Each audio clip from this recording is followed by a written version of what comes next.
intervención ginecológica y urológica. Tenemos como participantes al doctor Nelson Cademiño, al doctor Edwin Noguera, al doctor William Guamán. Bueno, vamos a empezar con el primer caso.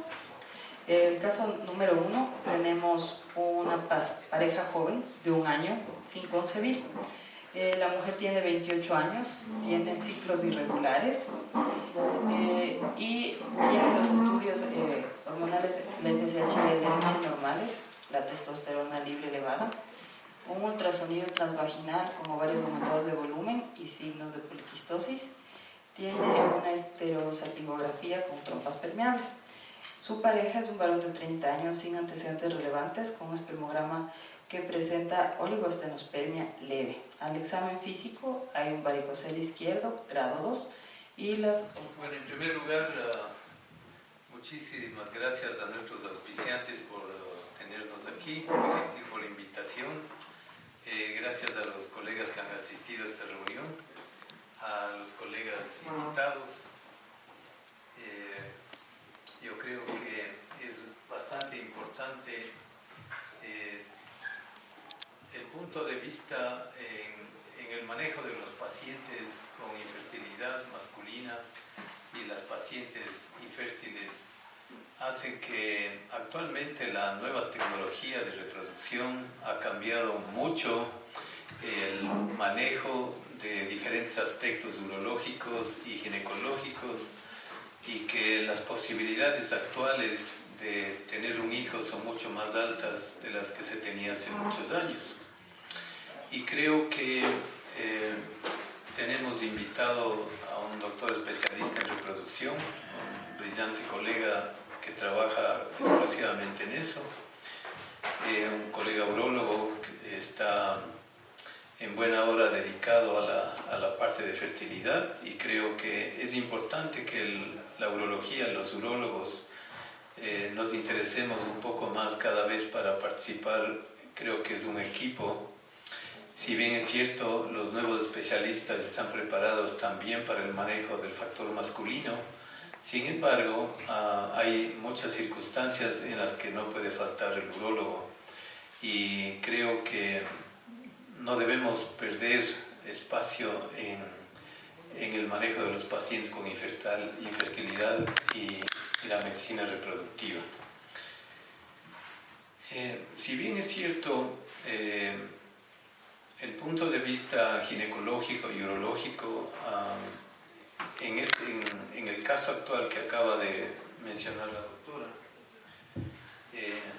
quisiera preguntarle al doctor Guamán, ¿cómo enfocaría el caso en el caso de la paciente femenina? Muchas gracias, doctor. En primer lugar, agradezco a la Sociedad de Urología por darme la oportunidad de dirigirme a ustedes. Sí, en este caso nosotros tenemos un diagnóstico muy claro. Es una paciente de 28 años de edad, con 1 año de infertilidad, y el varón es de 30 años. Y ella tiene un cuadro compatible con poliquistosis ovárica. Entonces, si tiene un cuadro compatible con poliquistosis ovárica, debemos completar los estudios para ver todos los factores que tienen relación con este síndrome, que pues tiene componentes inmunológicos, metabólicos, genéticos, y naturalmente tenemos que hacer un estudio un poquito exhaustivo. El manejo del síndrome de ovario poliquístico puede ser a veces muy fácil y a veces muy complejo. A veces es muy fácil que una paciente ovule, otras veces se nos hace difícil y tenemos que pasar de medicación básica a medicación más compleja.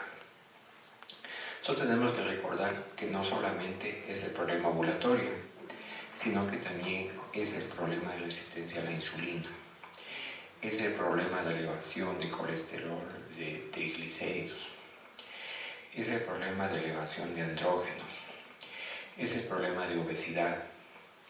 Entonces tenemos que manejar todo este contexto para descartar además que hayan problemas como hiperprolactinemia, hipotiroidismo, déficit de vitamina D.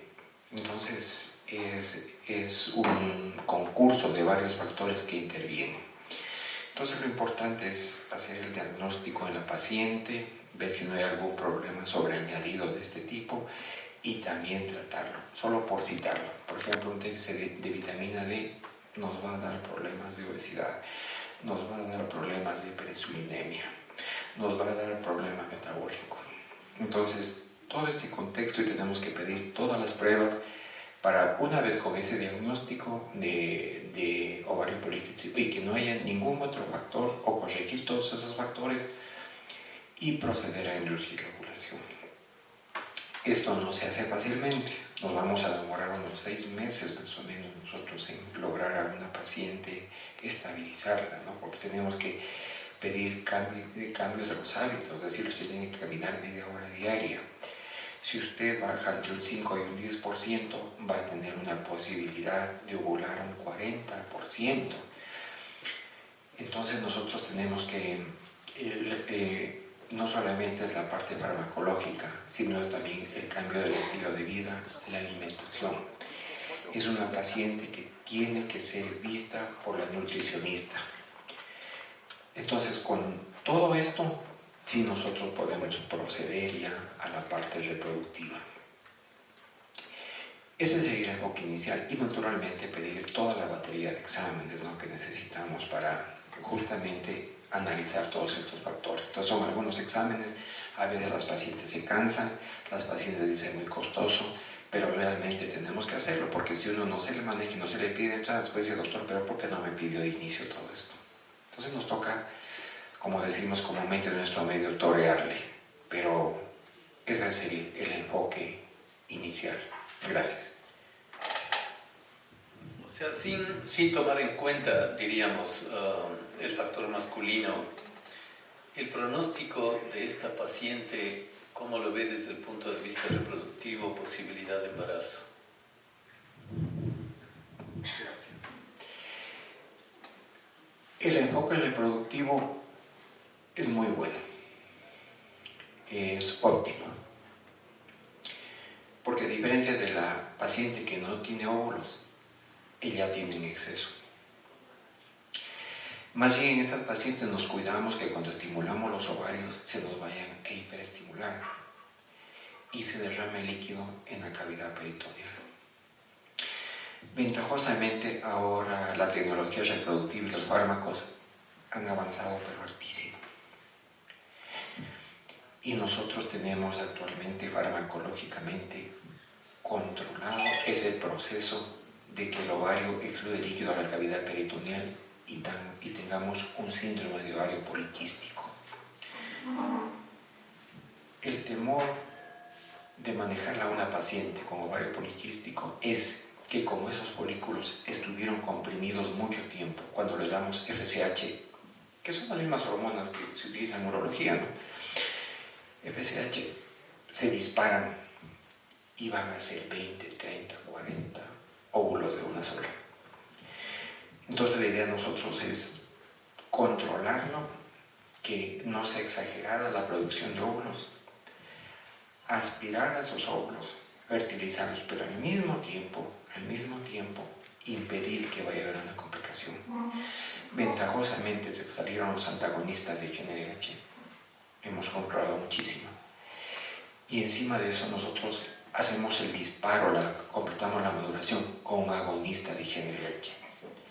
Y encima de eso nosotros en esta paciente utilizamos cabergolina para evitar, de esa manera evitamos nosotros la acción del factor de crecimiento endotelial, que es el que produce la exudación de líquido a la cavidad peritoneal, y de esa manera tenemos una paciente con ovario poliquístico con una buena cantidad de óvulos que nos va a poder dar buenos embriones. Hay un aspecto que hay que destacar también, siempre un poquito baja la calidad ovocitaria en estas pacientes, pero con un buen número de óvulos, un buen trabajo de laboratorio y con la calidad espermática que la manejan ustedes, tiene la paciente excelentes posibilidades de embarazo. El problema es cuando no hay óvulos. pero en este caso no es esta paciente. Esta paciente tiene más óvulos. Por dar un ejemplo, nosotros tenemos un valor de hormona antimulleriana de 0,09 por cada óvulo. Estas pacientes tienen 16 de hormona antimulleriana. Lo normal en una mujer es que tenga entre 1.2, 2 de hormona antimulleriana. Eso es lo que habitualmente estándar manejamos en una paciente. Esta paciente tiene 16. Se tiene una cantidad de óvulos espectacular. Entonces las posibilidades de embarazo también van a ser espectaculares. ¿Espectaculares en qué sentido? Cuando nosotros transferimos embriones, normalmente no se puede conseguir un solo intento, pero lo ideal en la reproducción humana es tener embriones para hacer 3 transferencias embrionarias. Con 3 transferencias embrionarias tenemos un 85% de posibilidad de embarazo y que esa mujer sea madre. Estas pacientes sí nos permiten realizar ello. Muy bien, gracias. Doctor Noguera, en el caso del factor masculino, este paciente tiene una oligoastenospermia leve y la pareja es joven y las posibilidades de sincronizar, mejorar la condición espermática en el varón y sincronizar con el ginecólogo tiempos para que sea coincidencia del mejor tratamiento para lograr un embarazo. Desde el punto de vista urológico, en este caso con este paciente, ¿cuál sería tu opinión, tu enfoque? Gracias, doctor. Primero, muchas gracias a la sociedad por la invitación. Bueno, el factor masculino a veces es un poco más sencillo tratarlo, ¿no? Y como lo dice el doctor, a veces si tenemos espermatozoides es más fácil el tema de alguna técnica de reproducción asistida. En este caso, este paciente, bueno, primero creo que tendríamos que ver si hay hábitos tóxicos, si es un paciente que fuma, si es un paciente que tiene dislipidemia, un paciente obeso, si es un paciente que ha recibido se ha recibido testosterona, que esto influye un poco en el tema de lo que sería la calidad espermática. Sin embargo, tenemos un paciente con un varicocele grado 2, si no me recuerdo, ¿no? Sí. Ahí está el dilema si operamos o no operamos. Recordemos que posterior a una cirugía de varicocele vamos a tener una recuperación espermática en un lapso de unos 3 a 6 meses, que es el lapso que va a tener la paciente de tratamiento en su patología metabólica, por decirlo así, con respecto al ovario poliquístico. Pienso que podríamos sugerir un tratamiento quirúrgico para mejorar un poco esta calidad espermática, mejorar esa oligoastenospermia leve, mejorarla, perdón. Bueno, también no sabemos exactamente la cantidad de espermatozoides que tenemos, porque recordemos que nosotros no categorizamos lo que es leve, moderado y severo en oligoastenospermia, sino que nos vamos más que todo por números. Me imagino que debe estar levemente por debajo de 15 millones. Pero este paciente, como es una paciente que va a tener probablemente una técnica de reproducción asistida diferida, podríamos plantearle tal vez un tratamiento quirúrgico. Porque igual no vamos a demorar los 6 meses que va a demorar el tratamiento de esta paciente con ovario poliquístico. Sumado a eso, si es que una paciente se va a pensar posteriormente a una técnica de reproducción asistida, estos pacientes como medida principal debemos indicar un test de Turing para ver la fragmentación espermática, ver el ADN espermático y ver si es una paciente que posteriormente vamos a necesitar una técnica para... Como hemos visto, es un caso que tiene muy alta probabilidad de concebir el tema del embarazo. Varicocele también hay que verificar, ¿sí? Porque el varicocele, nosotros para la parte de andrología, varicocele ecográficamente grado 2 no operamos. Y subclínico sí operamos, ¿sí? Entonces, pero como es una paciente que va a hacer una técnica de reproducción asistida diferida, pienso que podríamos hacer la cirugía para mejorar la calidad espermática, ¿sí? Entonces, nada, complementar los estudios para posteriormente brindarle una técnica de reproducción bastante satisfactoria.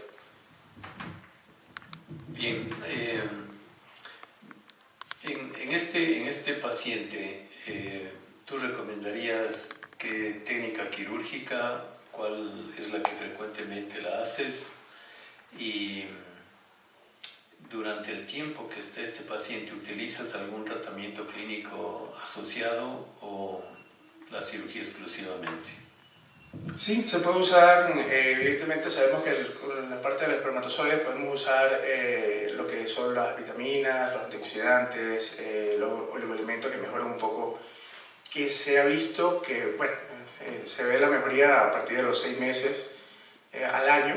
Como vuelvo y repito, va a ser una técnica de reproducción que va a estar diferida, podríamos indicar este tipo de medicamentos, como lo que sería la vitamina E, zinc, usamos también vitamina E, zinc, L-carnitina para mejorar un poco la movilidad espermática, ¿sí? ¿Qué era la otra pregunta? La técnica. Generalmente, preferiblemente vía inguinal, ¿sí? Nos vamos mejor a la parte inguinal, evitamos lo que sería los linfáticos para una mejor visión de los vasos y evitar complicaciones, ¿sí?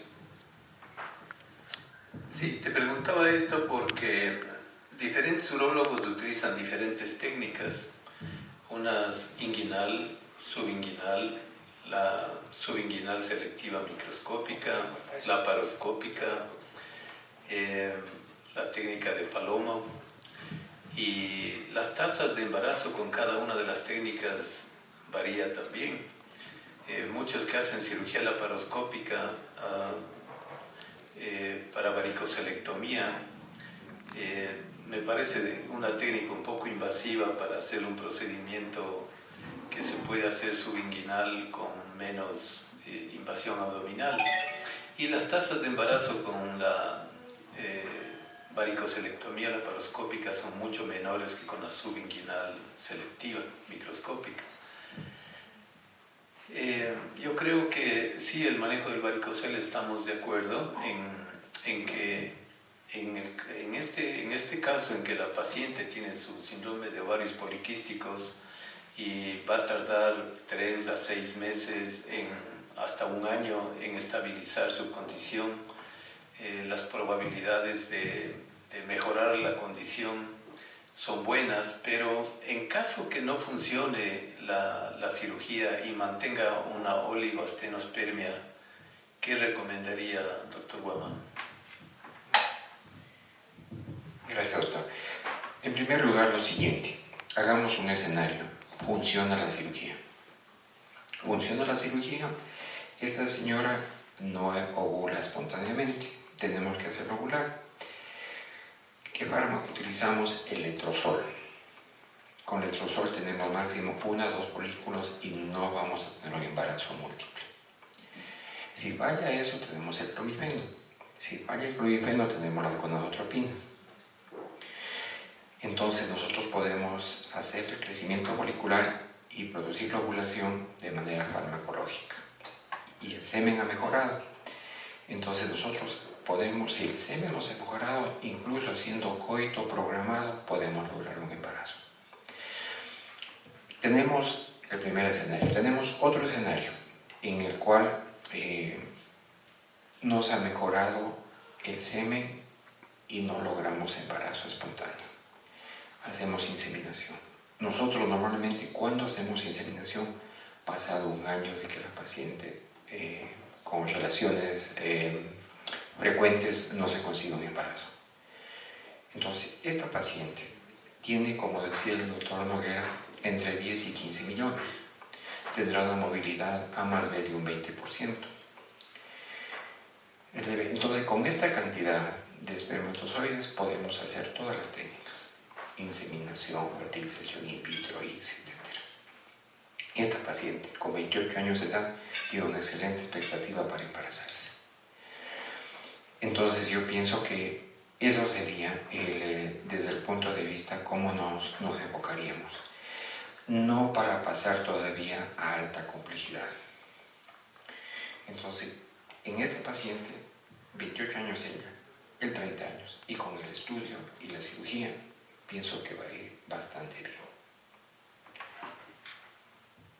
Muy bien.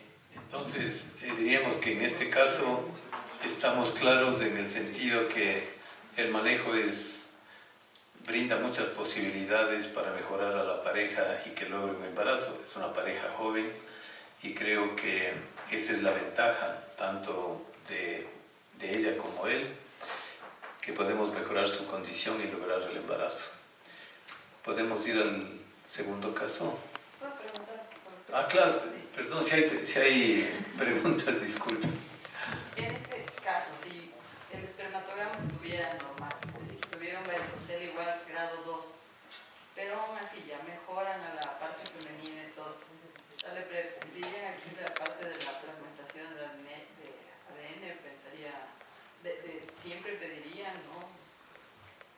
La fragmentación de ADN, sí, generalmente siempre pedimos... O sea, digamos que ya la mujer quedó bien, él tiene el espermatograma normal. O sea, ¿qué otra cosa, o sea, se podría sospechar que, o sea, si es factor femenino o el mismo masculino por el varicocele? O sea, digamos, no se le operó porque tenía el varicocele 2, pero un espermatograma normal. O sea, ¿cómo le manejarían ahí?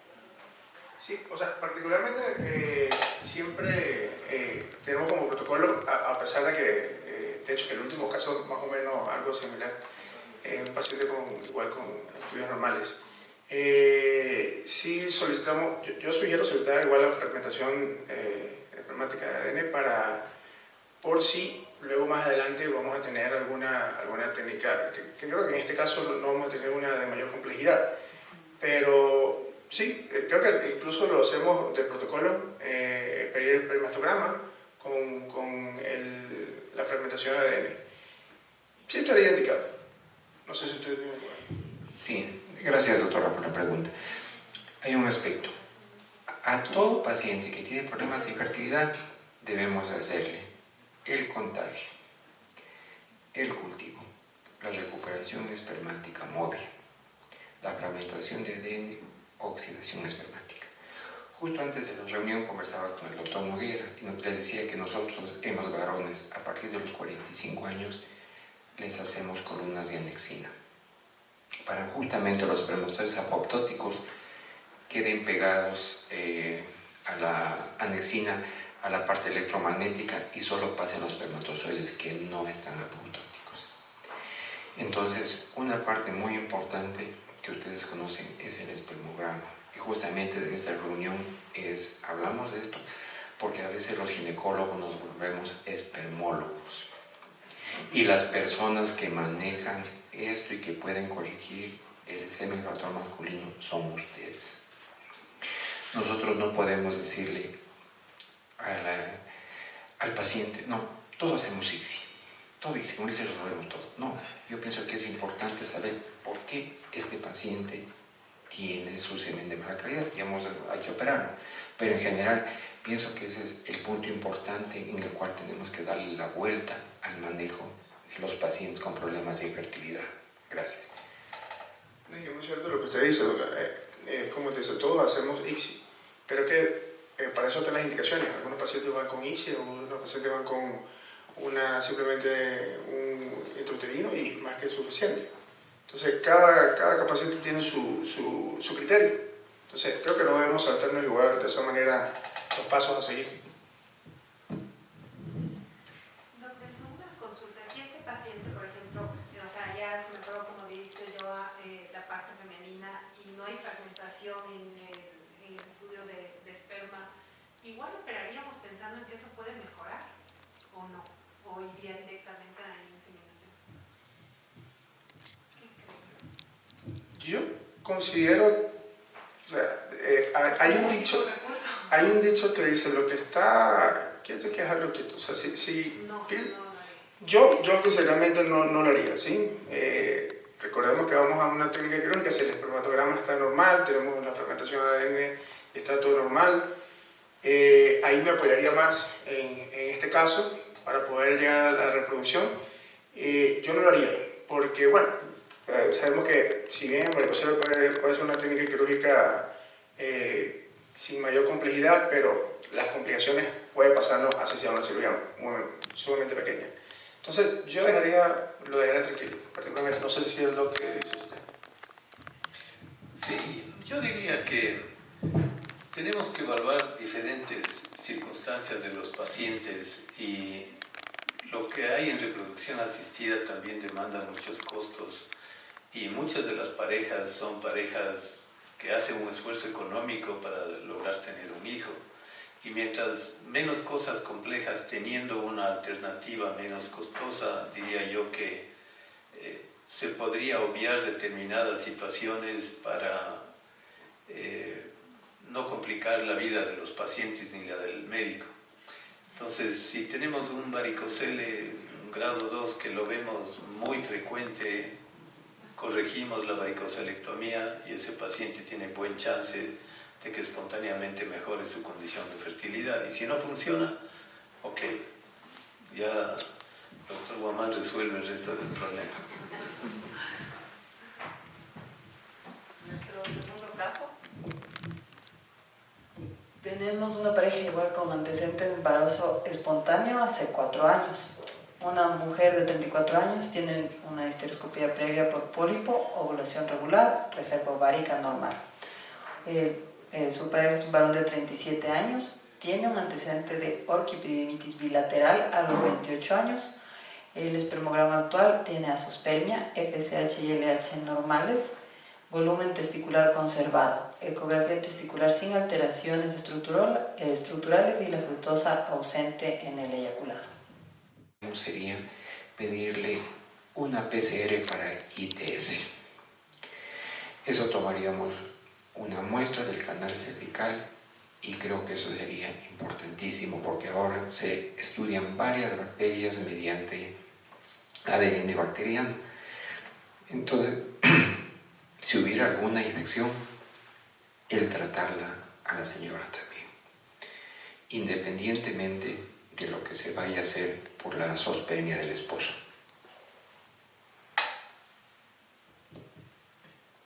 Muy bien, doctor Noguera, este paciente tuvo una orquiepididimitis bilateral un poco más joven a los 28 años y tiene una azospermia con hormonas normales, tiene un buen volumen testicular, volumen y consistencia, tiene un eco que es normal y lo curioso es que no hay fructosa en el eyaculado. ¿Qué te parece el caso del varón y cuál recomendación tendrías tú? Sí, bueno, al no ver fructosa, pues impresionar que estuviéramos ante una azospermia obstructiva, ¿no? Claro, no sabemos la cantidad exactamente, pero no es lo mismo tener un paciente con azospermia con un eyaculado de 3 ml a un paciente con 0.5 o 1 ml. Y a un paciente con 1 ml, evidentemente estamos a una sospecha de una azospermia obstructiva.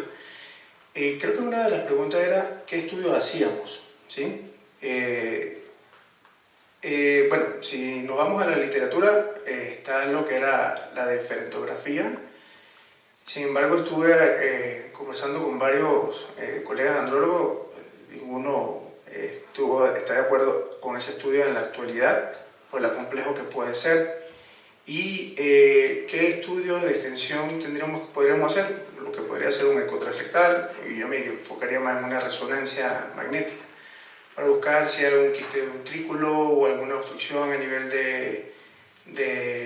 a nivel del velo que me esté ocasionando eso, y que la misma resonancia nos puede indicar si hay alguna alteración a nivel de las vesículas seminales, porque evidentemente al no haber fructosa podemos estar pensando que hay una obstrucción, ¿sí?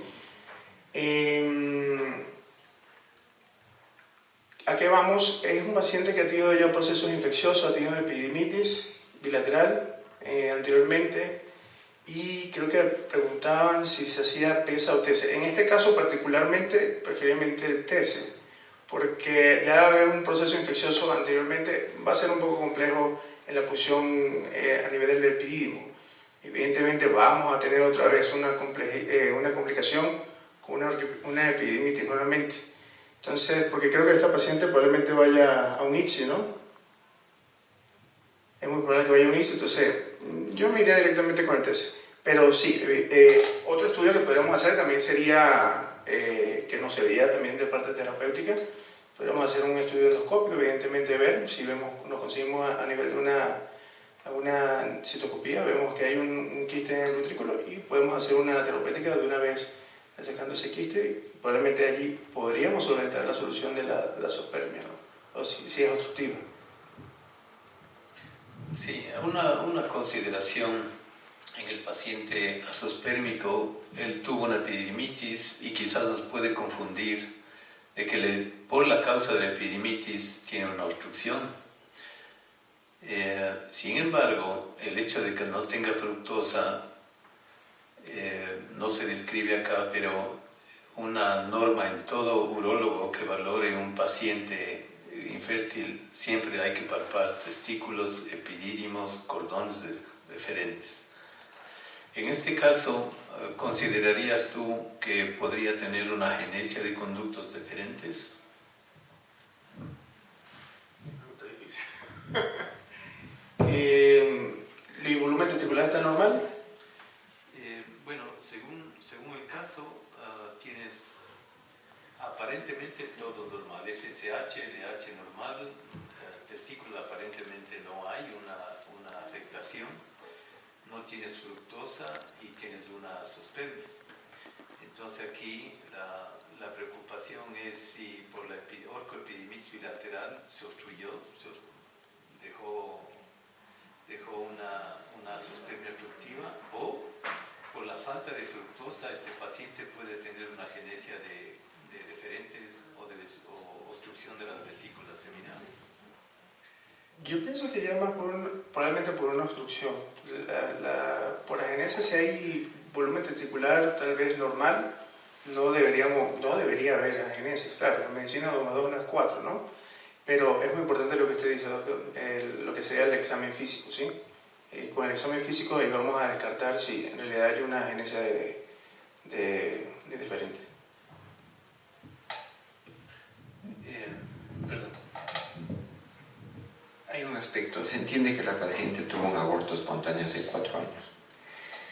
Quiere decir que hace 4 años las vías estuvieron bien. Entonces después de la infección se perdió. Pero naturalmente, de lo que yo he visto, el examen que hacen ustedes, el tacto y la ecografía transrectal ya guía. De lo que yo les veo, el manejo que ustedes hacen. Si por otro caso, agenesia de diferentes, sí es diferente, porque allí el estudio tenemos que estudiar el gen de fibrosis quística obligadamente.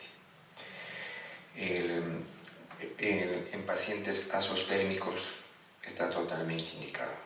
Y paciente que tiene menos de 5 millones microdeleciones del cromosoma Y. Entonces, si no fuera el caso, por la infección, lo que usted decía, la infección nos hace ruido. Entonces, lo que sospechamos es que es un problema infeccioso. Y por eso el problema infeccioso también estudiarlo. Aquí sí faltaría, desde luego, algún criterio de ustedes, pedir un examen de orina, de líquido seminal, a ver si nos encontramos con algunas bacterias por el tratamiento que vamos a hacer después en la mujer. Naturalmente que aquí en este caso nos vamos a ir a la biopsia, ya habíamos conversado, pues aquí en esta paciente nosotros tenemos una alta posibilidad y vamos que en esos testículos con esas características ecográficas y clínicas vamos a encontrar espermatozoides. Entonces, o podemos hacer una aspiración transcutánea, podemos hacer una biopsia y por último una aspiración de epidídimo. Pero le veo un buen pronóstico a esta pareja, ¿sí? Porque estoy seguro que vamos a encontrar espermatozoides en el testículo, porque no hay otra situación, ¿no es cierto? Entonces ya tuvieron embarazo y tenemos testículos normales. Además hay un aspecto, él tiene 37 años y la señora tiene 34 años y ginecológicamente está bien. Entonces, al buscar espermatozoides en el testículo, vamos a poder realizar un ICSI, porque no hay otra manera, ¿no es cierto? Desobstruir las vías espermáticas no va a ser posible. pero entonces además sería hacer el tratamiento endoscópico y todo, eso sería un poco complejo, y los resultados y complicaciones, según describen en la literatura, no son tan ideales. Entonces más bien nos enfocaríamos a un estudio de ICSI.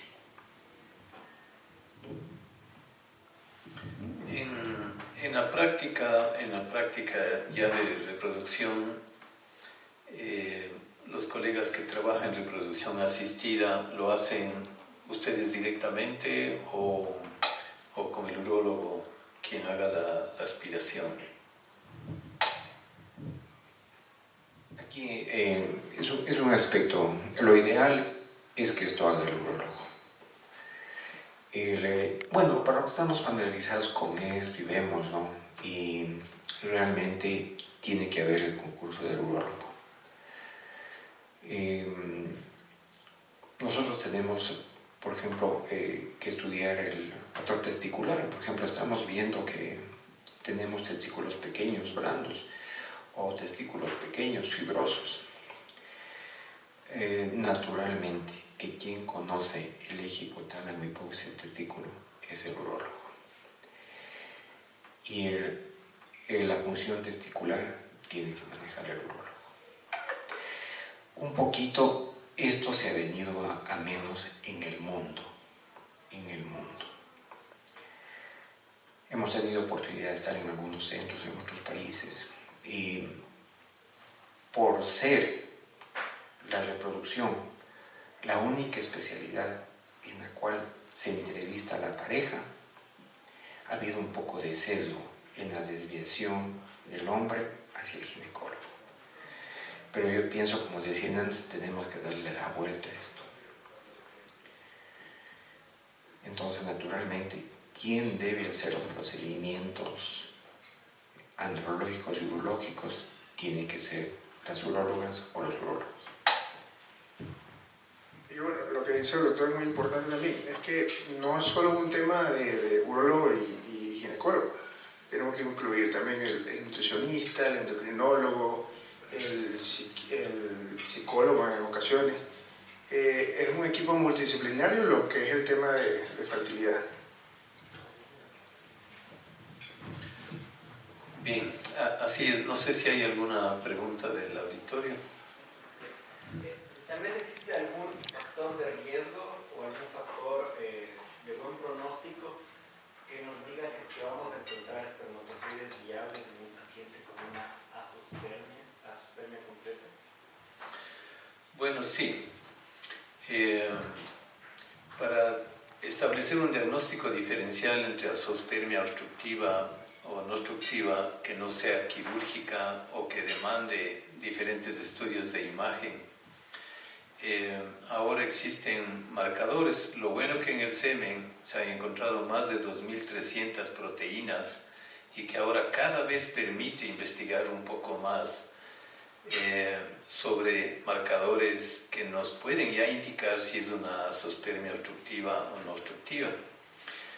Hay el TEX 101 que se relaciona más a la integridad de las células de Leydig y producción de espermatozoides. Las concentraciones del TEX, cuando están elevadas, significa que hay buena producción espermática. Cuando bajan las cifras puede haber una oligospermia, y cuando está ausente el TEX 101 definitivamente no hay producción espermática, podrá ser un arresto de maduración o un síndrome de células de Sertoli exclusivamente. Y hay otros que son marcadores de epidídimo, del epitelio de epidídimo, en donde quizás son los dos más importantes para establecer un diagnóstico diferencial entre azospermia obstructiva y no obstructiva. Son kits y se hace el estudio de estos marcadores seminales, y que ya en la práctica en otros medios hay. En nuestro medio todavía no disponemos, pero más o menos unos 5 años desde que se inició la investigación ya está funcionando, y creo que ha ahorrado mucho en el sentido de que el diagnóstico por este método puede ayudar mucho y obviar de diferentes técnicas de manipulación. Tal vez como un comentario. Lo pregunta igual porque tengo un caso medio similar, pero que fue en la parte pública. Entonces, es un paciente que se lo refirió porque pensaba en un tumor de testículo, paciente de 32 años. Y pues al examen físico no era duro completamente el testículo derecho, y en la ecografía reportaba como un hidrocele, pero es un hidrocele como bien localizado en el testículo del lado derecho. Los marcadores tumorales estaban completamente negativos. Entonces, ya que casi que se descartó el testículo, me pregunta por un espermatograma sin uso de espermatozoide. Entonces, en ese contexto, las hormonas estaban todas prácticamente normales y se empieza a sospechar en alguna etiología obstructiva. Ahí no se tiene ya gammagrama de los conductos diferentes, pero se hizo una resonancia magnética y se encontró que había pasos muy filiformes entre unos, creo que decía 2 o 3 centímetros de un lado, pero el otro en teoría, el otro conducto diferente lo ponía que estaba, que en teoría había pasos. Eso sí, no sé cómo ve en la resonancia magnética o cómo se interpreta, pero en las imágenes sí se veía que un paso, o sea, que un testículo diferente estaba muy fino. Entonces era nada más por eso, porque pues allá no podemos hacer congelación ni nada de eso. Yo ya directamente le mandé a la parte de fertilidad igual para que lo estudie. Y también tenía quistes de las vesículas seminales, sospechaba un síndrome de Sindel, pero hice una tomografía y no tenía la agenesia renal, que es el tercer componente de esta tríada. Entonces, eso nada más porque no supe bien qué probabilidades tenía este chico de que si le hacen una punción sí encontrarían espermatozoides viables. Pero la característica de los testículos eran normales. El testículo izquierdo es normal, el testículo derecho aumentaba el tamaño, pero no pétreo, sino más bien como de un hidrocele. Se me ocurre que podría haber sido un hidrocele reactivo de alguna epididimitis que le quedó. Pero hormonas tenían normales. Casi normal. Y en la FSH ligeramente más baja, pero casi nada. Pero diríamos que aparentemente sería una zoospermia obstructiva. ¿Tú qué recomendación le darías? Este paciente va para una reproducción asistida y va para un TESE o una punción, pero creo que no hay mayor cosa que hacer.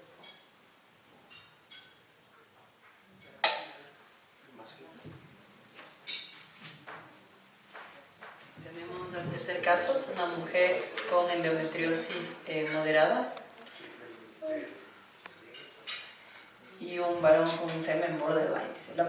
Tiene una pareja con 3 años de infertilidad, mujer de 35 años, dismenorrea severa, dispareunia, una laparoscopía diagnóstica endometriosis estadio 3, tiene el fondo de saco obliterado, endometriomas bilaterales de 2.5 centímetros, una MH de 1.2 nanogramos. El varón tiene un espermatograma con astenospermia moderada, hormonas normales, sin varicocele clínico y tiene una vida sexual activa. Bien, debemos considerar que la paciente está en el límite de edad reproductiva, el hombre está en 38 años y tiene una astenospermia moderada, es decir que no tenemos mucho tiempo para perder el tiempo de la edad reproductiva de la paciente. Y quería preguntarle al doctor Guamán, en esta paciente con endometriosis, regularmente quienes adolecen de este problema, ¿qué probabilidades reproductivas tienen en cuanto a diferentes severidad de la endometriosis de las pacientes? Gracias, doctor.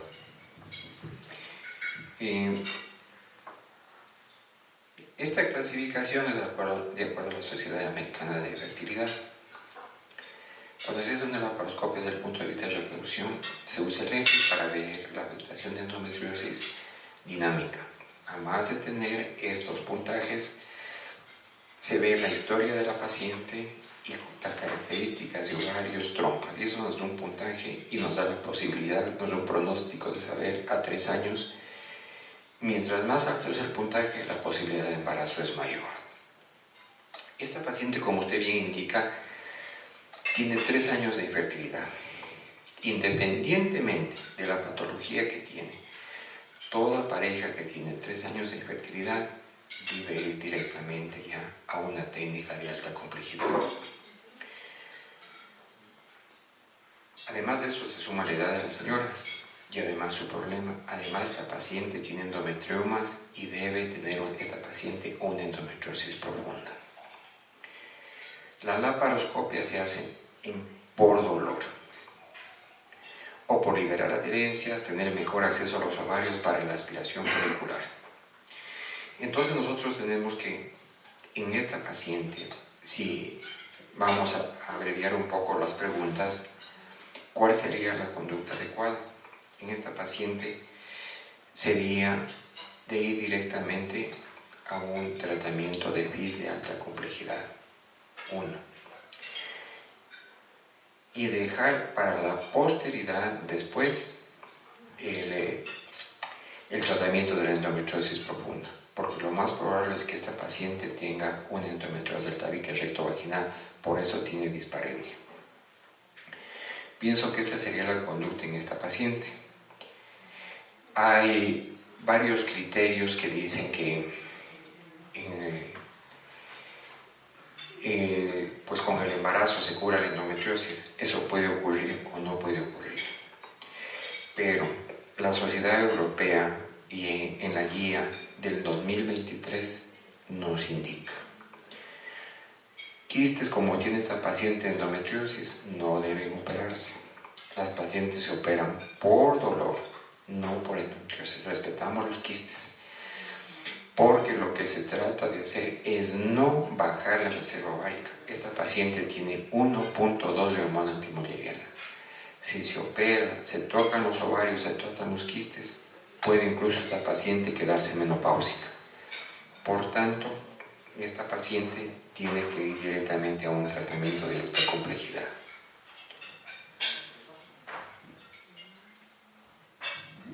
Doctor Noguera, en este paciente con una astenosospermia moderada y con su pareja de 35 años con el problema ginecológico que nos menciona el doctor, desde el punto de vista urológico, ¿qué recomendaciones darías? Bueno, es una paciente que, como dice el doctor, va a dar una técnica de recuperación de alta reproducción asistida de alta complejidad. Bueno, tenemos un paciente con astenospermia, tenemos que buscar si hay un foco infeccioso, ya sea por clamidia, micoplasma o uroplasma, que son predictores para tener pacientes astenospermínicos. Y bueno, como no hay mayor, es un caso bastante complejo en el factor femenino, lo que tenemos que hacer, bueno, un test de túnel para ver la fragmentación espermática del ADN y porque probablemente vamos a usar columnas de anexina en esta paciente más adelante para poder hacer el ICSI. Entonces creo que estaría más que todo enfocado en esa parte, en ver si hay alguna causa infecciosa que haya condicionado a esa astenospermia, porque de igual manera este paciente va a este tipo de tratamiento para terminar en un ICSI. Podríamos hacer también un test de Percol o un swing up, que allí vamos a recuperar estos espermatozoides mediante la centrifugación, los espermatozoides que tengan mejor movilidad. En este paciente a la que no se sabe irá a mejorar, se mantendrá en esa condición, ¿recomendarías congelar el semen? Sí.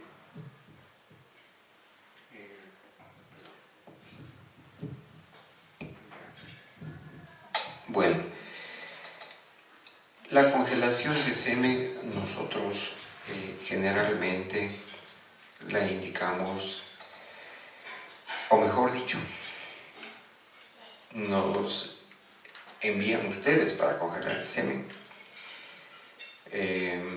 cuando tenemos problemas, lo más frecuentes sobre operaciones testiculares, cuando va a decir tratamiento oncológico. En En esta paciente, como tenemos espermatozoides, no nos iríamos tanto por el lado de la congelación de semen.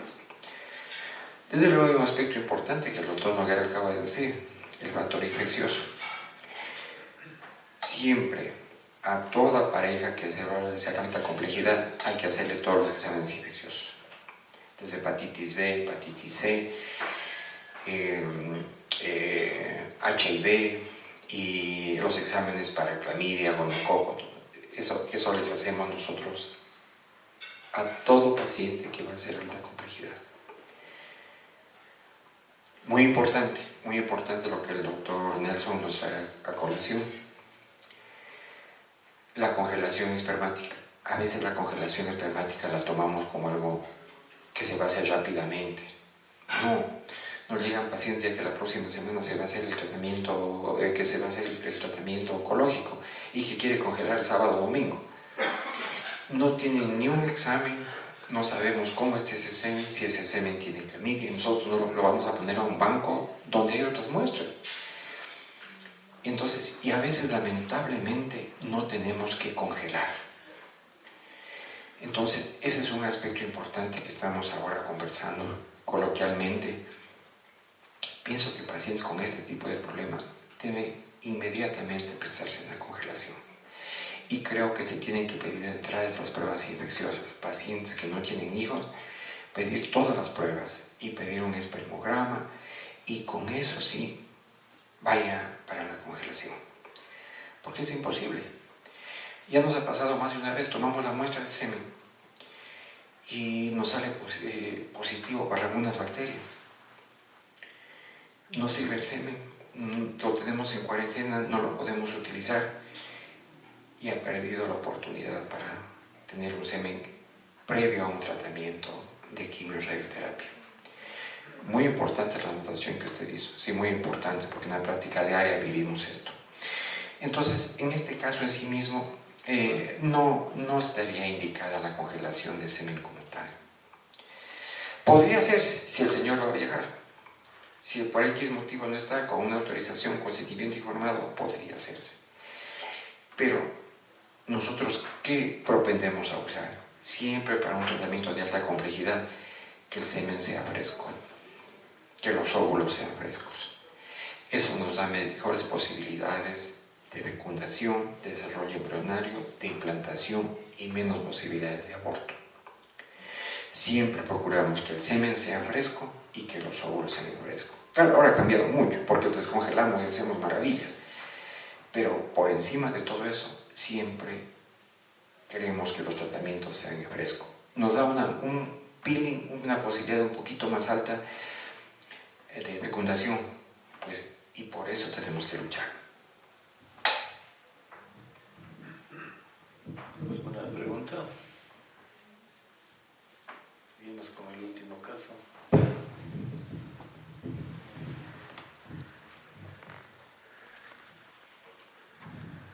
El último caso tenemos una pareja de 32 años, sin hallazgos patológicos evidentes. La mujer tiene una reserva ovárica normal, ciclos ovulatorios también, esterosalpingografía normal. El varón de 34 años, un espermograma dentro de parámetros normales, no comorbilidades, buena calidad de vida sexual. Llevan 2 años intentando concebir sin éxito. Ambos muy ansiosos y consideran iniciar reproducción asistida.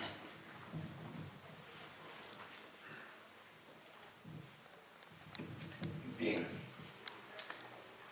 Bueno, ¿qué es lo que está pasando si están sanos y no logran embarazo? Mi pregunta es, doctor Guamán, en la paciente, ¿ve alguna situación que requiera algún otro estudio o evaluación?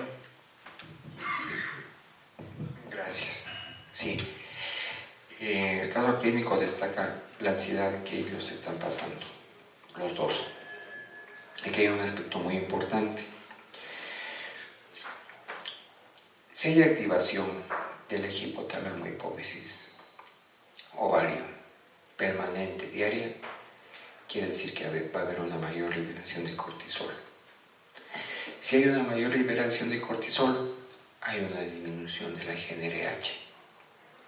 Si disminuye la GnRH, hay disminución en la producción de BCH y LH, sobre todo de LH.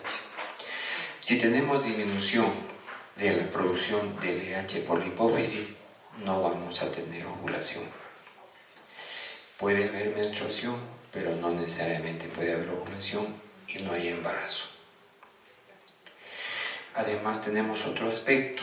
Nosotros tenemos que en estas pacientes hay mayor liberación de opioides endógenos, dopamina, melatonina, de prolactina, de hormona de crecimiento, de hormona adrenocorticotropina. Esto nos lleva a un aumento de la producción de glucocorticoides y catecolaminas. Entonces, el estrés puede producir anovulación. Entonces, ¿cuál es la indicación en esta paciente?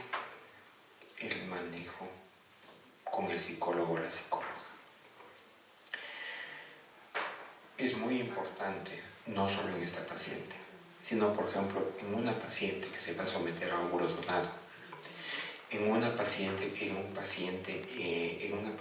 se va a realizar un embarazo con semen donante, porque nosotros sabemos ahora,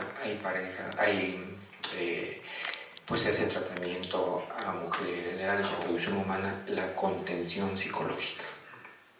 Yo la veo trascendente. Y en esta pareja, esa sería la primera indicación o la primera recomendación.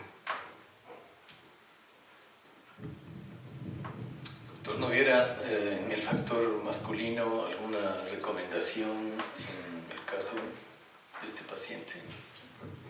Creo que el problema lo tienen los dos por igual, el tema de la ansiedad, y completamente de acuerdo con el doctor. El apoyo psicológico es lo más importante en este caso. De hecho, yo he tenido pacientes, he tenido amigos que ellos creen que no pueden tener hijos porque simplemente les falta un testículo por una antecedente de una criptorquidia. Y juego un poco con la parte psicológica con respecto a ellos, simplemente le indico tratamiento con vitaminas cuando el espermatograma está completamente normal y les digo, en 2 meses conversamos y en 2 meses salen en embarazo sin ningún tipo de tratamiento. Dice, ahí es donde nosotros podemos determinar que la parte psicológica o la parte de la ansiedad simplemente te juega un factor bastante negativo. Entonces, simplemente el apoyo psicológico va a ser más que yo creo que sería la terapia inicial para este tipo de pacientes. Sí, en realidad lo que tú comentas, descartado los factores orgánicos en una pareja infértil, bueno, fértil pero no logra embarazo, yo creo que las circunstancias de calidad de vida de la pareja es importante, en el factor masculino igualmente. Una actividad física, una dieta sana, una nutrición apropiada, no vicios, drogas, porque todo esto afecta en definitiva la espermatogénesis. Nosotros pensamos en el día a día que muchas cosas no influyen, en realidad sí. El café, la cafeína puede traer trastornos en el ADN. Un consumo más de 309 miligramos ya trae consecuencias en la fertilidad. Tener una buena nutrición, consumo de zinc, antioxidantes, omega 3, vitamina E, vitamina C, contribuye a mejorar la calidad espermática también. Es decir que un estilo de vida apropiado es bueno para la fertilidad, y en una pareja que no logre, y el estrés, definitivamente el estrés es un factor importante que contribuye en este caso, en esta pareja, como factor importante en la falta de embarazo. Sí, además hay otro aspecto. En otro tipo de tratamientos también el apoyo psicológico mejora las tasas de éxito. Esta pareja, a más de su problema ya el hecho solo de buscar apoyo en reproducción asistida se suma otro problema. Entonces tiene además el problema existencial de ellos, el problema del centro, de la unidad donde va, el manejo que se va a realizar. Tiene dos estrés. Entonces es fundamental el trabajo de psicología.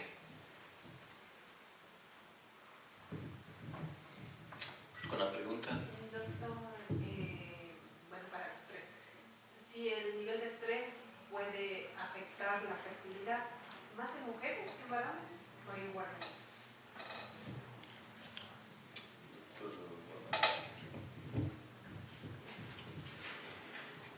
Bueno, de igual manera, exactamente de igual manera. Siempre por estar en esto de reproducción, he tenido que, quizá vuelo de pájaro, revisar el eje hipotálamo testicular. Tenemos exactamente la misma situación que la mujer, exactamente lo mismo. Mucho más cuando nosotros vemos que la producción de espermatozoides es variada. Se ha estudiado a hombres en 2 años y se ha visto fluctuaciones de semen que va desde 200 millones hasta 20 millones de espermatozoides. Entonces, naturalmente, nosotros tenemos los mismos factores, igual en el hombre, exactamente los mismos. Problemas de anosgalmia, falta de eyaculación. Es por eso que muchas veces, por ejemplo, en estos estudios, por ejemplo, en el caso incluso de este paciente azospérmico que revisamos nosotros, por ejemplo, si hilamos un poquito fino y queremos estudiarlo, a este paciente azospérmico que revisamos, teníamos que realizarle, luego de relaciones, un examen de orina. A este mismo paciente que vimos, al que acabamos de analizar el caso clínico de azoospermia. Porque no podemos descartar que ese paciente tenga una eyaculación retrógrada. No es diabético, ¿no? Entonces no, pero tiene que estudiarse esa parte. Entonces miren, todo eso podemos hacerlo, pero exactamente en el hombre tenemos los mismos factores, las mismas hormonas que igual nos llevan igual al hombre. Nosotros cada vez estamos viendo pacientes que se han operado de un tumor hipofisario y con niveles bajos de testosterona. Entonces van a congelar el semen porque están en terapia con ustedes, van a entrar en terapia con testosterona. Entonces nosotros tenemos en el hombre exactamente igual. Nosotros debemos tener en cuenta un aspecto. Para que una mujer ovule, ese óvulo que se produjo en ese mes maduró en 74 días.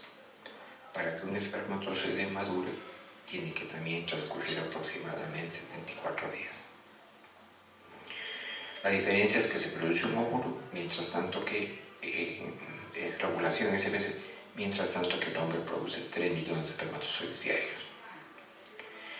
Pero hormonalmente somos exactamente iguales. La diferencia es que la mujer, cuando se somete a un tratamiento de reproducción, deja de trabajar, tiene que ir varias a las clínicas. Los hombres, ¿qué hacemos? Nos dedicamos más a trabajar, a ir menos a la casa, a hacer deporte, a buscar otro tipo de ocupaciones. Entonces, el manejo del estrés lo llevamos de diferente manera. Creo que más afectados somos los hombres por el estrés de las mujeres. ¿Qué llegas a esta hora a la casa, caramba? ¿De dónde vienes? Es un estrés en definitiva. Bueno, creo que muchísimas gracias, colegas, por su participación. Sus puntos de vista han sido muy interesantes. Creo que los que están aquí han tenido una idea un poco más de aporte en su conocimiento. Y muchas gracias nuevamente a todos.